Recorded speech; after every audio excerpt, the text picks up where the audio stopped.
Ok, toi, tout le monde. Heureux de vous revoir. Aujourd'hui, on est jeudi. On est le 11 mars, c'est ça, 11 mars. Chavzaïn Adar, ou une date importante chez Chabad, Chavzaïn Adar, c'est la date de la première attaque cérébrale du Rabbi. Ouais, Chavzaïn Adar. Donc, on y va. Donc, aujourd'hui, on va faire un shiur sur la Gadash le Pessah. On continue. Voilà. On y va. Après qu'on a fait le El Achma'ania, au début de la Haggadah, on arrive à Manishtana, Laïla Azeh, Mikol Alelot. Je ne vais pas la Haggadah ici, je pense que je vais la Haggadah ici. Okay, l'enfant va poser les 4 questions. Manishtana, Laïla Azeh, Mikol Alelot. Vous allez voir que quand on prend les choses dans leurs racines, les choses ne sont pas du tout comme on pense, c'est un peu différent. Ça me fait toujours rire. Vous allez voir tout de suite. On y va. On m'entend, ouais. Ok, donc il y a la Mishnah dans Psachim qui va nous parler des 4 questions que tout le monde pose. Même nous, on pose, tout le monde dit la Haggadah. Et la Mishnah dit comme ça. Donc, après qu'on a dit El Achma'ania,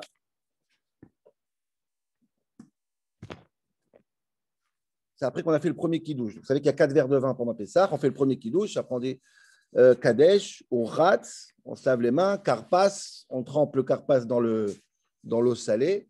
Yachatz, on coupe la matzah en 2. Et Magid, on commence le Magid, c'est-à-dire El Achma'ania. Et après, il y a marqué, juste avant le Magid, au Kiren et Takeara, on prend la table, on enlève la table. On n'enlève pas la table, nous, parce qu'à l'époque, on pouvait enlever la table. Aujourd'hui, juste on prend la Kehara avec les matzot, on met de côté pour faire les 4 questions. Mosgin, Kos, Sheni, et on commence la Haggadah, le Magid sur le deuxième vers. Ok, c'est là qu'on est. Moi, je suis au début de la Haggadah. Alors, ce qui est intéressant, c'est comme ça. La Mishnah dit comme ça.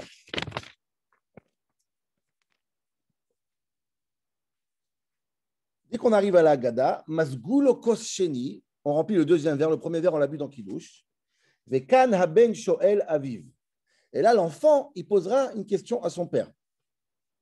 Quelle est la question? Il n'y a pas écrit. La Mishnah ne dit pas. Dit Rashi, Kan haben shoel et aviv imu chacham manishtana achshav shemozgin kos sheni kodem achila. Très intéressant. Hein? C'est quoi la question? La question, c'est kiddush, c'est un verre, pas 2 verres. Quel rapport au deuxième verre ici? Ça, c'est le manishtana. C'est le vrai manishtana.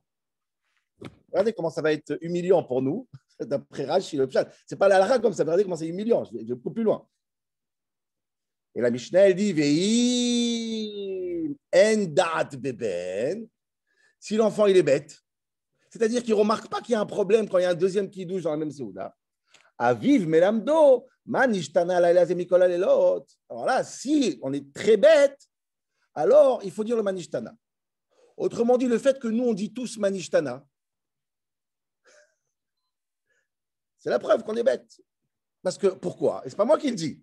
La Gemara, elle dit clairement que si l'enfant, ou même Abaye, la Gemara quand tu Abaye, il se pose des questions bizarres avant le manishtana, par exemple. Pourquoi on enlève la table tout d'un coup? On n'a pas fini de manger. Parce qu'il faut enlever la table avant le Magid. Pourquoi tout d'un coup on vire de la table? C'est bizarre. Dit la Gemara, c'est pas la halakha encore une fois, Potarto milomar manishtana.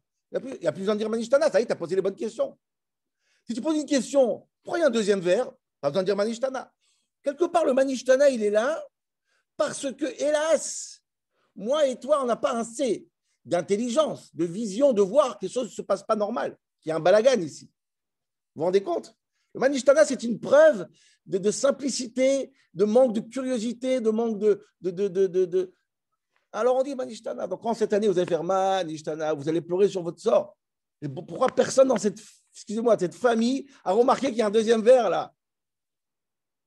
Bon, c'est pas là à la halakha. Tosfot, il dit clairement que même si un enfant, il est intelligent, il pose la question sur le deuxième verre, mais malgré tout, comme ça le Rambam dit, on reposera les questions manishtana à nous et l'enfant intelligent, parce qu'il faut dire le manishtana, c'est important, on va voir tout de suite pourquoi il est important. Mais dans le Ikaradin, la Mishnah, comme ça le pshat dans Rashi, manishtana, il vient pour... c'est juste une parenthèse, c'est intéressant à chaque fois de voir les choses dans la source, ça a l'air un peu différent. Alors, quelles sont les 4 questions à votre tête? C'est Nifla. Ça va être un shiur qui sera un peu halachique aussi. Il faut rentrer un peu dans le détail halachique, mais c'est magnifique. On va poser quelques questions sur le manishtana, sur une des questions essentiellement. Et ensuite, je voudrais ramener un petit Shem Ishmuel qui est cohérent avec ce qu'on a vu la semaine dernière sur le Shem Mishmuel pour essayer de répondre. Et ensuite, je vous dirai un petit chidouche que j'ai pensé hier soir. Et je finirai par, comme un match, la cerise sur le gâteau pour appuyer ce chidouche avec un somptueux Ben Ishraï qui confirme un petit peu cette idée que j'essaye de ramener ce matin dans le Shiur. Top. Alors, quelles sont les 4 questions?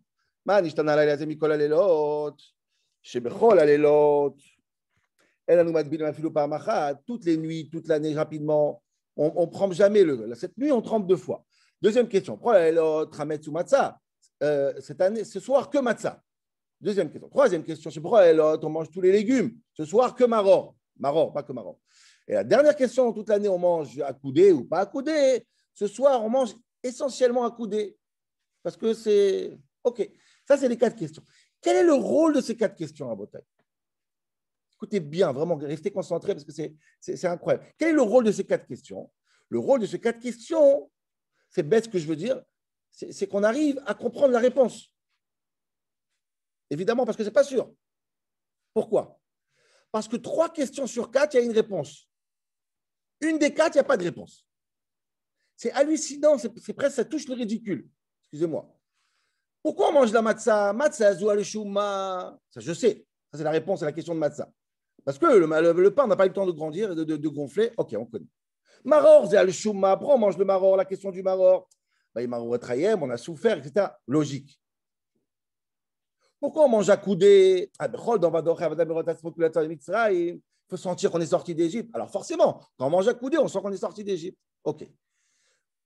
Pourquoi on trempe 2 fois ce soir du Seder? Sarah Botaï, vous savez c'est quoi la réponse? La réponse, elle est pour que tu poses la question. Les hatmiya atinokot. Pourquoi on trempe 2 fois? Pour que tu te poses la question, pourquoi on trempe 2 fois? Rabotaï, ce n'est pas une réponse. Ce n'est pas une réponse, je suis désolé. Ça ne se fait pas. Si c'est juste pour ma curiosité, alors sachez-le, il y a plein de choses en dehors du Manishtana qui sont faites pour réveiller la curiosité. On vient de le dire. Enlever la table, faire un deuxième verre, distribuer des gozim, on distribue des noix aux enfants. Il y a plein de choses que leur réponse, elle est pour que tu poses la question. Manishtana, c'est des questions qui sont supposées t'amener vers la terre promise, vers une réponse logique. Comme ça dit le Maral de Prague. J'ai trouvé le Maral de Prague. Le Maral de Prague. C'est magnifique. La yedia, la réponse, le savoir, il vient par le sentiment. Tu ne comprends pas quelque chose, tu t'étonnes de quelque chose, tu arrives à la yedia. Mourgash, yedia. C'est comme une échelle. La halot, la yedia, ashlema. Le Maral dit ça sur une question. Pourquoi il faut Manishtana?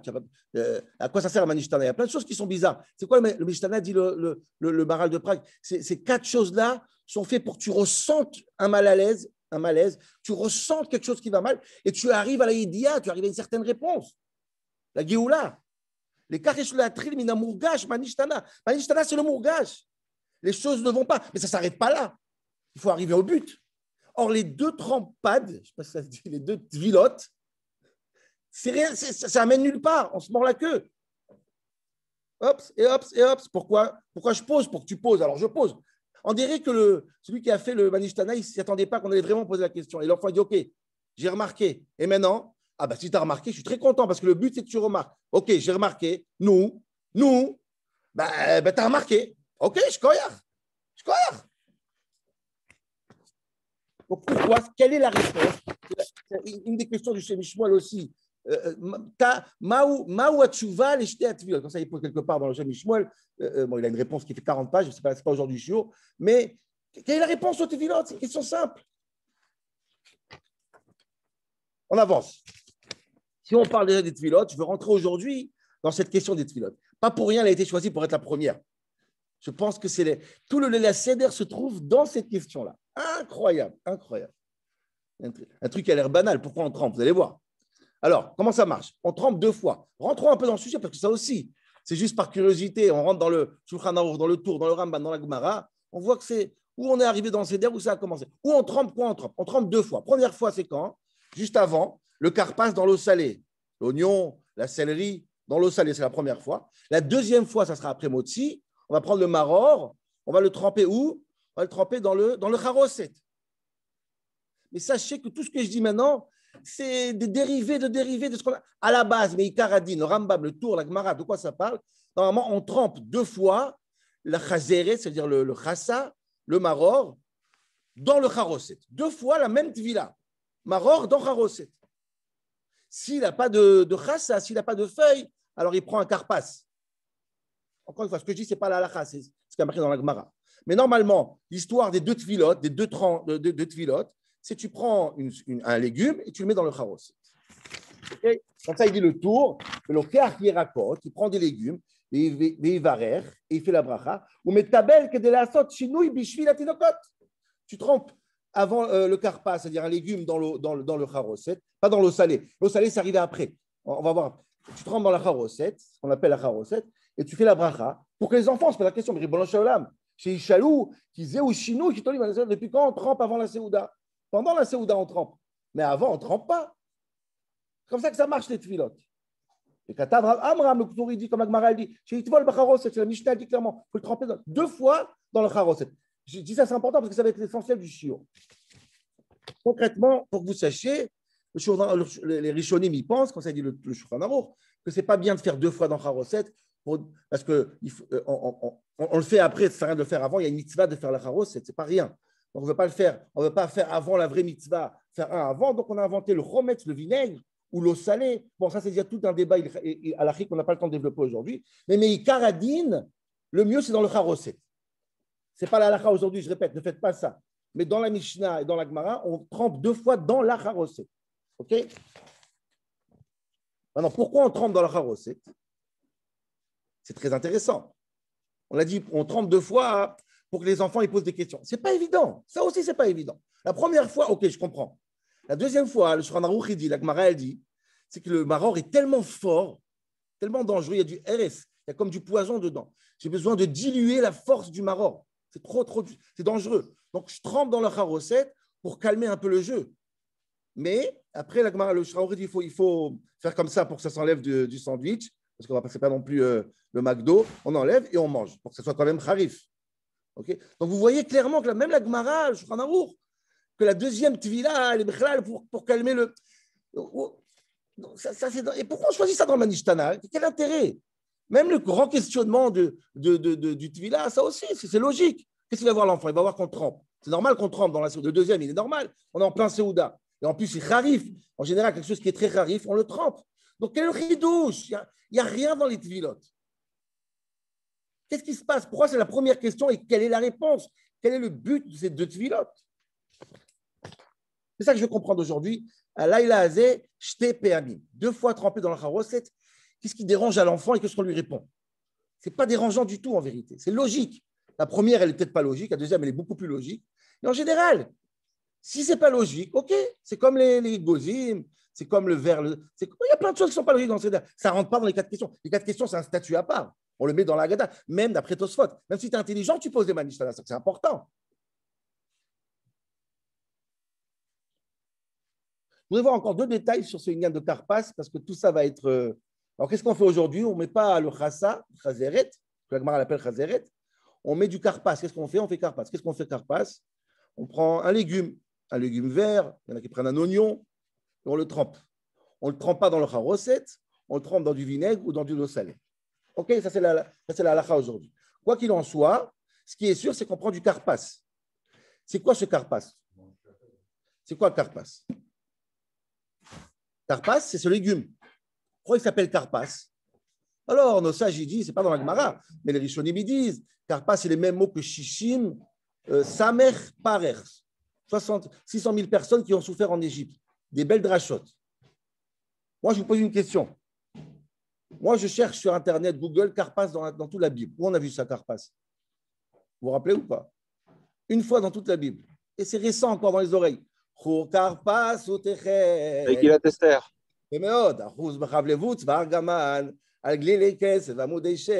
Karpas fait partie des magnifiques décorations du palais d'Achashverosh. Je veux dire, après tous les pirouchim, l'essentiel du pirouche, c'est marqué dans la Bible d'abord, comme dit Tzadok HaKohen de Lubin. D'abord, regarde ce qui s'est marqué dans la Torah. Je ne sais pas, moi, le Karpas dans le Seder, qui est un moment de difficile, de maror, tu me fais penser au déguisement de Purim, je veux dire, il y a un truc qui me tourne par rond dans l'histoire. Quel rapport Karpas ici? Ne me dis pas qu'il n'y a pas de rapport. Ne me dis pas. OK? Et voilà, je veux comprendre aujourd'hui la quatrième question que je posais. Ristam, réfléchir avec vous, c'est quoi ce charoset? C'est quoi? Comment? Il y a 10 000 manières de faire un charoset. Il y en a qui mettent des... C'est quoi la recette d'un charoset? Pas ce qui vient de nos grands-mères. D'abord, ce qui est écrit dans la Gemara. La première recette, ce qui est écrit dans la Gemara. Après, ce n'est pas nos grands-mères, attention. Hein. Et quelqu'un a dit, juste vrai, un arabe, j'ai vu quelques années, il disait, mais les femmes, elles disent, mais mince, qu'est-ce que je veux faire ce soir à manger? S'il y a un soir dans l'année que la femme ne doit pas dire ça, c'est ce soir. Tout est écrit dans la Gemara, ton menu. Ta recette de A à Z, elle est dans la Gemara. La pomme, le truc. Il dresse simplement quelle couleur il va être ton poulet. Mais à part ça, tout est déjà dans le texte. Donc la recette, elle a un sens incroyable dans la Gemara. Je ne sais pas combien. Alors je comprends quasi cette recette. C'est quoi cette recette qu'on trempe 2 fois dedans et qui est la première question du Manishtana qui a priori n'a pas de réponse. Makoresha. Qu'est-ce qui se passe là? Attends, il me reste. Allez. Insupportable. La montre, elle est insupportable. Alors, je vais dire une petite réponse, pas une réponse, une demi de réponse du Shem Shmuel, mais après, je vais arriver à la réponse essentielle. Shem Shmuel dit quelque chose, je le dis parce qu'on a étudié ensemble la semaine dernière ce qu'a dit le Shem Shmuel la semaine dernière. Et c'est intéressant cette idée-là, parce qu'elle n'est pas du tout écologique, mais c'est une idée intéressante dans la Kabbalah. On sait du Shem Shmuel, je n'ai jamais vu ce Harizal. En tout cas, il dit comme ça. On a vu la semaine dernière que Shem Shmuel dit que ce soir, ça s'appelle le Seder de Pessah, le Seder, l'ordre. Il a posé la question, tout est désordonné dans le Seder. Tout est désordonné. C'est un balagan. Qu'est-ce qu'il a expliqué le Shem Shmuel? Que ce soir, on arrive à un niveau tellement haut que même le désordre céleste, le miracle, l'extraordinaire, c'est le Seder. C'est une logique. On a une logique spirituelle incroyable. Tout ce que toute l'année est complètement balagan, c'est pas normal. Ça s'appelle je pense que dans Chazal, Ra'ata Shifra Alaya. Même une Shifra, même une servante, elle voit ce que Yecheskel n'a pas vu. Tout le monde est tzaddik, tout le monde a un niveau incroyable. Quand il est venu nous sortir d'Égypte, nous a amené à un niveau incroyable. C'est ce qu'il a expliqué le Shem Shmuel la semaine dernière. Et cette semaine, il veut expliquer cette question-là avec cette idée aussi. Il ramène un Harizal. Je ne connaissais pas ce Harizal. Enfin, ce n'est pas le seul Harizal que je ne connais pas, je vous rassure. Et il dit comme ça. L'Harizal dit comme ça. Chaque manger dans votre assiette, c'est très étonnant, c'est très marrant même. Chaque repas, chaque manger qu'il y a dans l'assiette, il y a l'existence de Dieu, qui fait vivre le manger. Maintenant, il y a une hiérarchie dans le manger. Il y a une hiérarchie dans les repas, dans le manger. Les légumes, il n'y a presque pas de divinité dedans. Et voilà, les véganes, ils vont s'y mettre. Il n'y a pas du tout, il n'y a presque pas. C'est quoi la preuve? Dit le Shem Shmuel. La réalité est cachée là à l'auto. C'est très dur de trouver de la gdoucha dans les légumes. C'est pour ça, dit le Shem Shmuel, c'est physique. On mange rarement des légumes tout seuls. Les légumes, ils accompagnent la viande, le poisson. Pourquoi? Parce qu'ils ont besoin de la gdoucha de la viande et la gdoucha du poisson pour qu'on puisse faire une bracha dessus et les élever. Parce que tout seuls, ils sont... Bon, ça, il dit le Shem Shmuel. Donc, nous, on pensait que les légumes, c'est bio, c'est la nature. Pas du tout. Les légumes, c'est la viande, l'entrecôte, l'hamburger. Top. Quitte ça. Dis le Shem Shmuel.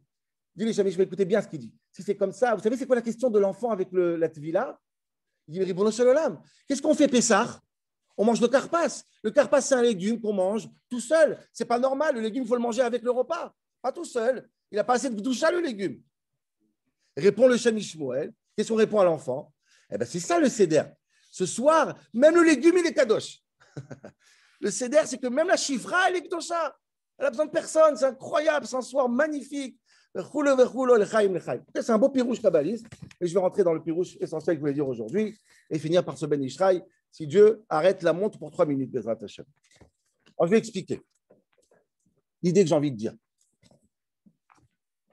En réalité, je pense que le Seder de Pessah, il a un but de Vigadet Alebincha et de Chidour.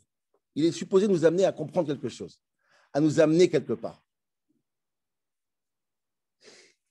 Et a priori, cette histoire de Tvila Bacharoset, tremper la Charoset, c'est l'aboutissement du plus grand des questionnements, mais de l'endroit où je vais arriver pour le Seder. C'est ça. Je veux arriver dans le Seder qu'on est Charoset. Comprendre cette Charoset. Cette Charoset, c'est la grande question du Seder, en même temps la grande réponse du Seder. C'est pour ça que c'est la première des questions. Pourquoi? Alors, je vais expliquer cette idée d'abord, et après je vais le mettre dans la Gemara. C'est quoi l'idée? Et je pense que quand on fait Karpas, faire allusion à Purim, c'est ça, Rabotai.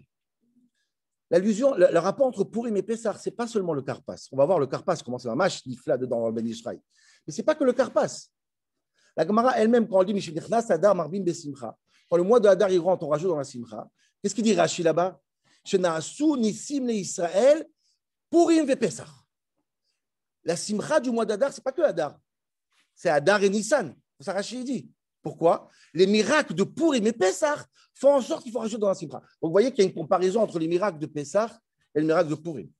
Quelle est la comparaison? Et là, désolé que je me cite encore une fois, je reprends le shiur de Purim. Shoshanat Yaakov Tza'ala Vesamecha. C'est quoi le but de Purim? Adeloyada ben Arur Aman le Baruch Mordechai. Ça veut dire quoi? Le but de Purim, on a dit, c'est pas seulement de combattre le mal, de combattre Aman. On a dit que le but de Purim, c'est quoi? C'est transformer que les petits-enfants de Haman étudient la Torah à Bnei Brak. Le but de Purim, c'est que le fils d'Achashverosh va créer le prochain temple. Une transformation où je ne vois plus de différence entre Haman et Mordechai. Les deux sont kadosh. Ça, c'est la plus grande des Géoulotes, la plus grande des victoires. Ça, c'était le shiur de Purim. Et en réfléchissant, je me suis dit, s'il y a un élément dans le Seder, qui va nous amener là-bas, c'est les deux tvilotes de Karpas Bacharoset et le Maror Bacharoset. Et je vais expliquer pourquoi. Le but de Pessah, ce n'est pas de se dire que Matril Bignout ou Mesayem Beshvar, quand la Gemara elle dit, c'était dur et ça sera bien. On était serviteurs, on est libre. C'est d'arriver à une situation qui a plus de différence entre la servitude et la Géoula. La Géoula est tellement rentrée, c'est que je ne ressens plus. Je vois, comme dans Purim. Loyada ben Arur Maror le Baruch Matzah. Un Seder entier. D'ailleurs, plein de choses dans le Seder poussent vers là-bas. D'un côté, on est accoudé. De l'autre côté, on mange de la matzah. On met de la maror, on mange un sandwich. Vous avez réfléchi à ce sandwich? On prend un sandwich qui a de la matzah et du maror. Matzah et maror. Matzah geoula, maror galout, et on mange ensemble. On essaye tout le seder d'unifier ces deux éléments jusqu'à les rendre un mamash. Est-ce qu'on a réussi le pari ou pas? Je pense que la Haroset, c'est le succès de ce pari. On va expliquer pourquoi. Maman, je lis en 2 minutes ce qu'elle dit la Gemara. Dit la Gemara, d'après Rabbi Eliezer dans la Gemara, il y a une mitzvah de manger la charoset. Ce n'est pas seulement une suggestion, c'est une mitzvah. D'abord, la Gemara, une mitzvah. C'est quoi la charoset? Qu'est-ce qu'il y a de spécial cette charoset? Blevi Omer, zecher la tapouar. Comme il y a des pommes dedans, c'est une forme de pomme, ça rappelle quelle est la pomme? La pomme, c'est les bébés que les mamans elles ont eu en Égypte sous le pommier. C'est la Gemara dans Sota. Et Bisrout, Nashim, Tsitkaniot, ont eu la Géoula parce qu'elles ont eu des enfants sous le pommier, c'était des miracles. C'est-à-dire, c'est la Géoula. Les pommes, c'est la Géoula. Comme ça, il dit Rabbi Levi. Rabbi Yochanan Amar, Rabbi Yochanan dit non, Zecher la tite. Ça ressemble à du ciment pour se rappeler de la galoute. Écoutez bien, c'est dur à croire ce que je veux dire. Amar Abaye. Abaye, il dit, Ilkar, c'est pour ça. J'ai ta recette. Tsarich likuhouye et tsarich lismouche. Il faut le rendre un peu acide et il faut le rendre aussi un peu doux. Excusez-moi, un peu lourd. Acide et lourd. Les achmitzo zecher la tapouach. Il faut le rendre un peu acide pour se rappeler de la Géoula, la pomme. Et les smouche le rendre un peu pâteux, zecher la tite pour se rappeler du ciment. Dis le Maharsha là-bas, je n'ai pas le temps maintenant, parce que je dis le Ben Ishraï. Dis le Maharsha, c'est un repas qui a 2 tavlinim de goût. Goût galout, goût Géoula. Je ne sais pas si vous vous rendez compte ce que je suis en train de dire. Ça veut dire que tout le Seder, je suis en train d'essayer de marier le matzah et le maror. Et vient un plat, c'est pas qu'il marie le matzah, il est matzah et maror. Il est galout et Géoula. C'est le plat qui symbole l'oyada ben Arur Aman le Baruch Mordechai. C'est ce plat. Et l'enfant, il voit ce plat. L'enfant ne se pose pas la question pourquoi on trempe. Il s'en fout de ça. L'enfant, il dit attends, j'ai pas compris. C'est quoi la charosette? C'est maror ou matzah? C'est galout ou Géoula? Quand il voit le maror, il sait que c'est du maror. Quand il voit la matzah, il sait que c'est du maror. Là, il voit un plat 2 fois et dire bon, je ne comprends pas c'est quoi ce plat. Qu'est-ce que je réfléchis? Ça me rappelle les enfants ou ça me rappelle la galoute? Ça me rappelle les servitudes ou c'est insupportable. Je ne comprends pas. Réponse. Chayav, Inish, un homme, il est obligé de boire 4 verres à Delo Yada, Ben Arur, Aman, le Baruch Mordechai. Oui, mon fils. La charoset, c'est le seder. La charoset, c'est le but. Et c'est pour ça qu'on trempe le karpas dans la charoset. Comme Purim, le karpas de Purim, il revient Pessah. Chour karpas ou trelet, la simcha. Ça, c'est Pessah. Le même mariage incroyable qui fait un seul enfant. Il n'y a plus de Galout et Géoula. Il n'y a que Géoula. Il n'y a plus de différence. Ça, c'est la première question du Vanishtana. Incroyable. Si l'enfant a l'intelligence, il comprend ça. Kana ben shoel, ribono shel olam. C'est quoi ce nouveau plat que j'ai jamais vu dans aucun plat du monde? Il y a des plats qui viennent, tous les plats ils sont inédits, tous les plats c'est des témoignages. Un il te rappelle le mal, un il te rappelle le bien, un il te rappelle ton côté ashkénaze qui est immangeable, un il te rappelle ton côté sfarad qui est plus. Chaque plat il vient t'amener quelque part. Là c'est un plat, ashkénaze, séfarade, galout, géoula, insupportable. Alayla, je t'ai permis. Pour prouver cette théorie que je viens de vous dire maintenant, cette idée, j'ai trouvé le Ben Ishraï. Je ne l'ai pas vu dans le texte. J'ai vu qu'on le ramène. Je n'ai pas ce Ben Ishraï à la maison. Oui, j'achète un peu de livres. Dit le Ben Ishraï, je finis, il me reste plus 2 minutes. C'est magnifique ce Ben Ishraï. Dit le Ben Ishraï, il ne va pas aussi loin dans le sens que c'est le même plat. Il dit, vous savez, c'est quoi Karpas? Karpas, les 2 tvilotes, les 2 fois qu'on trempe le seder, c'est très simple. Et je vais rajouter un petit peu sur le Ben Ishraï pour que vous compreniez. La première fois qu'on trempe le Karpas dans le Charoset, Karpas, qu'est-ce qu'il y a dans le Charoset? Il y a du vin. C'est rouge. Ça rappelle la Mechirat Yosef, le fait qu'on prend la bille de Yosef et on l'a trempé dans l'eau, dans le sang. D'ailleurs, le Ben Ishraï ne le dit pas. Et c'est quoi Karpas dans la Gemara, dans Megillah? C'est quoi Karpas? C'est incroyable. C'est quoi Karpas? Rour Karpas ou Trey, dans le Pshat. Karpas, c'est des habits avec passe, avec des passim. Mamash.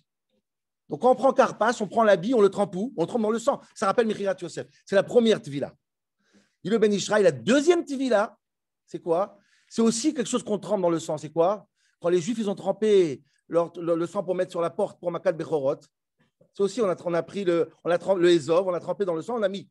C'est un signe de Géoula. Dit le Ben Ishraï, regardez, dans 2 tvilotes, on commence Bignout, on commence avec Mechirat Yosef, la galoute, et on finit avec le même tvila à la fin du Seder pour dire qu'on est à Géoula. Voilà, les 2 tvilotes, c'est le début et la fin. Moi, je veux dire que c'est la même tvila qu'il y a les deux. Et lui dit, c'est incroyable. La même tvila, première tvila, c'est quoi? C'est la galoute. Deuxième tvila, c'est quoi? C'est la Géoula. Vous voyez que cette idée de tvila, Bekarpas, Bacharos, c'est comme dit le Ben Ishraï, soit comme on l'a dit nous, cette idée est extraordinaire.